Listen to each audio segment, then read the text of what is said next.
ጤና ይስጥልን ውድ የመረጃ የዩቲዩብ ገጽ ተከታዮችና አድማጮች እንደምን አላችሁ? ለዕለቱ የተመራረጡትን አርዕስተ ዜና ወደ እናንተ ይዘን ቀርበናል። በቅድሚያ ወደ መካከለኛው ምስራቅ ይወስደናል።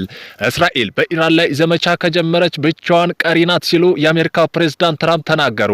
በባለፈው ሳምንታት የእስራኤሉ ጠቅላይ ሚኒስትር ቤንጃሚን ኔታንያሁ አንተ ብድነ መላው እስራኤል ይጠሉሃል፣ ወደ እስር ቤት ይወረውራል፣ እኔ ነኝ ያተረፍኩ ብለው ነበር። ዛሬ ግን ደግሞ ብቻሽን ቀሪ ነሽ ከኢራን ላይ ጦርነት ካነሳይ ሲሉ ተናግረዋል።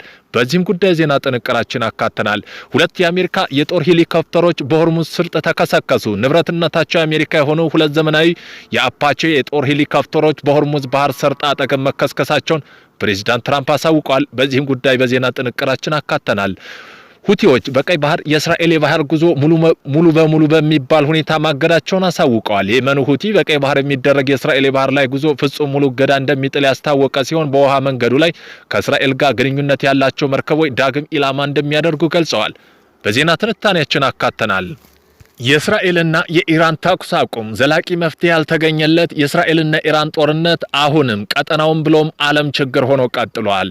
ሁለት ባላንጣ ሀገራት ባሳለፍነው ሚያዝያ ወር ላይ የተኩስ አቁም ስምምነት ላይ መረሳቸውን ተከትሎ የቀጠናው ውጥረት ጋብ ብሎ ነበር። ዛሬ በአዲስ ሁኔታ ተከስቷል። የዜና ጥንቅራችን አካተናል። ቆይታችሁ የምትሰሙት ይሆናል። ባልተለመደ ሁኔታ የቻይናው ፕሬዝዳንት ዢ ጂንፒንግ ሰሜን ኮሪያ ጋር ይፋዊ ጉብኝት እያደረጉ ነው። የቻይናው ፕሬዝዳንት ዢ ጂንፒንግ ከ2019 ወዲህ ለመጀመሪያ ጊዜ ሰሜን ኮሪያ የሚያደርጉት ታሪካዊ ጉብኝት ለመጀመሪያ ጊዜ ፒዮንጋንግ ገብተዋል። በዜና ጥንቅራችን አካተናል። ፕሬዝዳንት ቭላድሚር ፑቲን የዩክሬን ጦርነት ለማስቆም ከዘለንስኪ ጋር መገናኘት ፋይዳ እንደሌለው ገለጹ። የሩሲያው ፕሬዝዳንት ቭላድሚር ፑቲን የዩክሬን ጦርነት ለማስቆም ከቮሎዲሚር ዘለንስኪ ጋር የመገናኘት ጥቅም እንደማይታያቸው ገልጸዋል። ፑቲን ይህን ያሉት የዩክሬኑ ፕሬዝዳንት ዘለንስኪ የሁለቱ ሀገራት ጦርነት ለመቋጨት ፊት ለፊት ተገናኝተው እንዲነጋገሩ ከጠየቀ በኋላ ነው።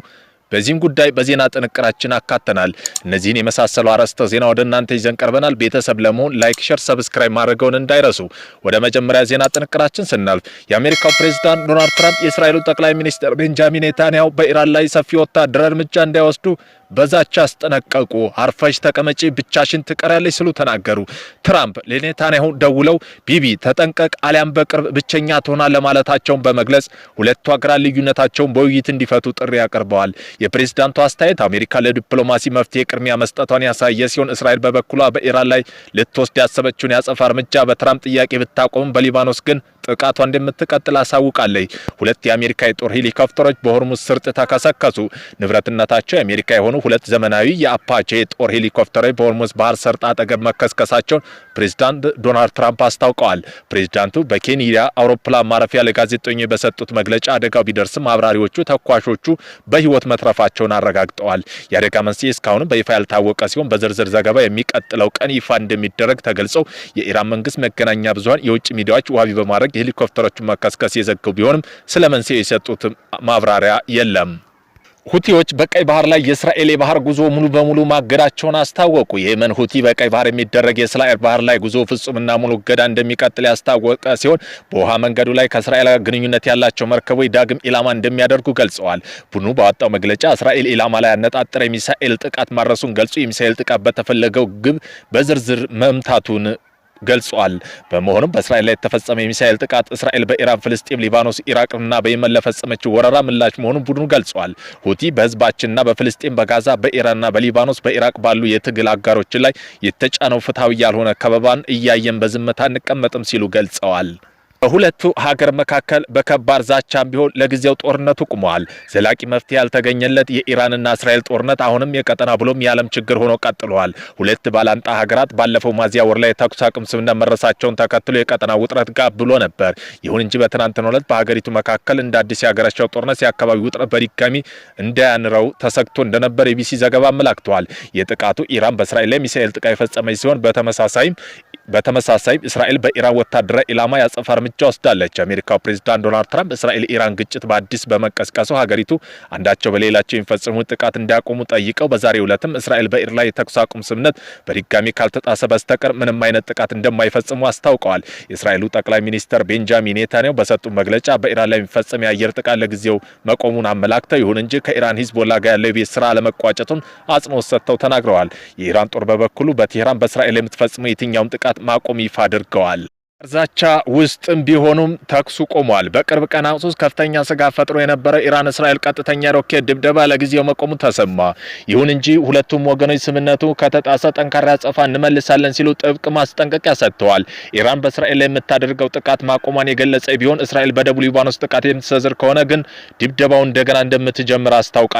በሌላ በኩል የአሜሪካው ፕሬዝዳንት ትራምፕ ሁለቱ ወገኖች የተኩስ አቁም ስምምነት አክብረው መተኮስ እንዲያቆሙ ጠንከር ያለ ጥሪ አቅርበዋል። ይህ በእንዲህ እንዳለ በምዕራብ ባንክ በጀሪኮ ከተማ አቅራቢያ ወደቁ የኢራን ሚሳኤል ፍርስራሾች አካባቢ ነዋሪዎች እየጎበኙ መሆኑ ተገልጿል። ስምምነቱ በቀጠናው አንጻራዊ ሰላም ያመጣል ወይስ ስጋት ወደ ለየለት ጦርነት ያመጣል የሚለው ግን አሁንም በስጋት የሚጠበቅ ሆኗል። ባልተለመደ ሁኔታ የቻይናው ፕሬዝዳንት ጂ ጂንፒንግ ሰሜን ኮሪያ ይፋ ጉብኝት እያደረጉ ነው።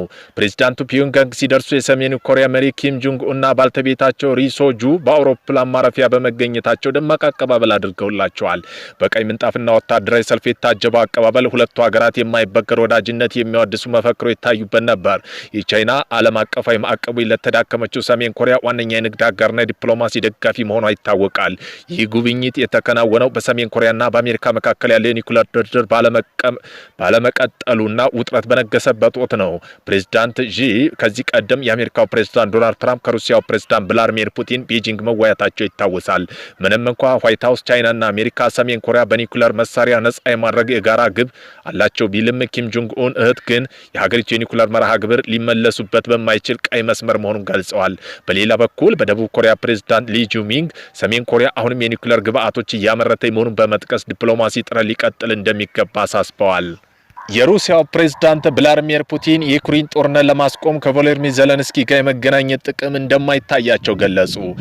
ፑቲን ይህን ያሉት የዩክሬኑ ፕሬዝዳንት ዜሌንስኪ የሁለቱ ሀገራት ጦርነት ለመቋጨት ፊት ለፊት ተገናኝተው እንዲነጋገሩ ከጠየቁ በኋላ ነው። ዜሌንስኪ ከፑቲን ጋር ቀጥተኛ ድርድር ለማድረግ ከፑቲን ግልጽ ደብዳቤ ልከዋል። በደብዳቤያቸው ከ4 ዓመት በፊት በሩሲያ ዩክሬን በጀመረችው ወረራ የተጀመረ ጦርነት የአሜሪካ ትኩረት እስከ ገዛ ድረስ መጠበቅ ስህተት ነው በማለት ሰላም ሊመጣ የሚችለው ዩክሬንና ሩሲያ መካከል የሚደረግ የቀጥታ ንግግር ነው ብለዋል። ዩክሬኑ ፕሬዝዳንት በዚህ ደብዳቤያቸው ላይ ተኩስ አቁም እንዲደረግ ጠይቀው ፑቲን ጥያቄው እንደማይቀበሉ አስታውቀው ከማንኛውም የተኩስ አቁም ስምምነት በፊት የሰላም ንግግር መደረግ እንደሚገባው ቀድሞ የነበራቸው አቋም በድጋሚ ተናግረዋል። ፑቲን አርብ ዕለት በሴንቲስበርግ በተካሄደ የሩሲያን ዓመታዊ ምጣኔ ሀብት ፎረም ላይ ዜሌንስኪ ያቀረቡት ሀሳብ ይቀበሉ እንደሆነ ተጠይቀው ፊት ለፊት ተገናኝተው መነጋገሩ ፋይዳ አይታየኝም ሲሉ ምላሽ ሰጥተው ዜሌንስኪ የፑቲን ምላሽ ከሰሙ በኋላ ሩሲያ በድጋሚ ጦርነት መርጣለች ብለዋል። በቴሌግራም ገጻቸው ባሰፈሩት ጦርነት እንዲያበቃ አይፈልጉም፣ በዚህ ምላሻቸው ብዙ ይናደዳሉ ብዬ አስባለሁ ብለዋል። ዜሌንስኪ ደብዳቤ ምላሽ የሰጡት ፑቲን በበኩላቸው ሞስኮ ከኪየቭ ጋር የምትፈልጋቸው ነገሮች ባልተሟሉበት የተኩስ አቁም ማድረጉ ዩክሬን እንደገና ራሷን እንድታደራጅ ያደርጋል ሲሉ አቋማቸውን በድጋሚ አሳውቀዋል። የጦር ግስጋሴ ለመግታት የዩክሬን ብቻ ነው የሚጠቅሙት ሲሉ አክለዋል። ሆኖም ግን ስምምነቶችን እንፈልጋለን፣ ግን 6 ወር አሊያም 3 ወር አይደለም የረጅም ጊዜ ስምምነት የምንፈልገው ብለዋል። ባለሙያዎች በሀሳብ ላይ ከመከሩበትና መፍትሄ ጋር ከመጡ በኋላ መገናኘት እንደሚችሉ ጨምረው ገልጸዋል። ፑቲን ጦርነቱን የሚያቆሙት የሩሲያ ግቦች ሲሳኩ እንደሆነ አጽንኦት ሰጥተው ወታደራዊ እርምጃ የሆነ ጊዜ ይቆማል፣ እዛ እናሳስባለን፣ ያለም ጥርጣሬ ራሳችን ያስቀመጠናቸው ግቦች ሳናሳካ በኋላ ይቆማል ብለዋል። ሩሲያ የረጅም ጊዜ አቋሟ ዩክሬን ከዶኔስክና ሉሃንስክ ኬርሶንና ዛፖሮዥያ ክልሎች መውጣትና ኔቶን ለመቀላቀል የምታደርገውን ጥረት ማቆም አለባት በሚል ነው። ኪየቭ ግን ለሞስኮ የሚቀር ማንኛውም ስምምነት ወደፊት እንደገና እንድትወረር የሚያበረታታት በመግለጽ ማንኛውም ግዛት ለመስጠት ፍቃደኛ አልሆነችም። ሩሲያ ሙሉ ወረራ የከፈተችባት የክሪምሊን ባህር ገብ መሬት ከተቆጣጠረ 8 ዓመት በኋላ እንደሆነ ጠቅሳለች። የዜሌንስኪን ደብዳቤ ይዘት ዋይት ሃውስ ጨምሮ አንዳንድ ወገኖች በሰላም ተስፋ ሰጥቷል። የአሜሪካው ፕሬዝዳንት ትራምፕ ሁለቱም መሪዎች ቢገናኙ ጥሩ ነበር ብለዋል። ይሁን እንጂ በእንዲህ እንዳለ የዩክሬኑ ፕሬዝዳንት በሩሲያ በተያዘው አዞቭ ባህር ህገወጥ ጭነት የጫኑ 5 መርከቦች ላይ ጥቃት መፈጸሙን አስታውቃለች። ዩክሬን የድሮን አዛዥ ሮበርት ብሮቫንድ መርከቦች የዩክሬን እህል በመዝረፍ ነዳጅና ወታደራዊ ግብአት ለማስተላለፍ ተሳትፈዋል ብለዋል። በመሆኑም የአዘርባይጃን የውጭ ጉዳይ ሚኒስተር በሁለት መርከቦች ላይ በተፈጸመው ጥቃት 5 ሰዎች መገደላቸውን ገልጾ ሆኖም ግን ጥቃት ማን እንደፈጸመው አልጠቀሱም። መርከቦች ግን የአዘርባይጃን አይደሉም ብለዋል። ዩክሬን የሚንቀሳቀስ አንድ ድሮን ሮማያን ጥቁር ባህር ኮንታክት ወደብ ላይ ፈንድቷል። የዩክሬን ኦፕሬተር ድሮን በሩሲያ ኤሌክትሮኒክስ ጣልቃ ገብነት ምክንያት ከመስመር እንደወጣ ተናግረው ባለፉት ቀናት ሩሲያ በዩክሬን በፈጸመች ተከታታይ ጥቃት ቢያንስ 13 ሰዎች ሲገደሉ 70 የሚደርሱ ጉዳት እንደደረሰባቸው ባለስልጣን ተናግረዋል።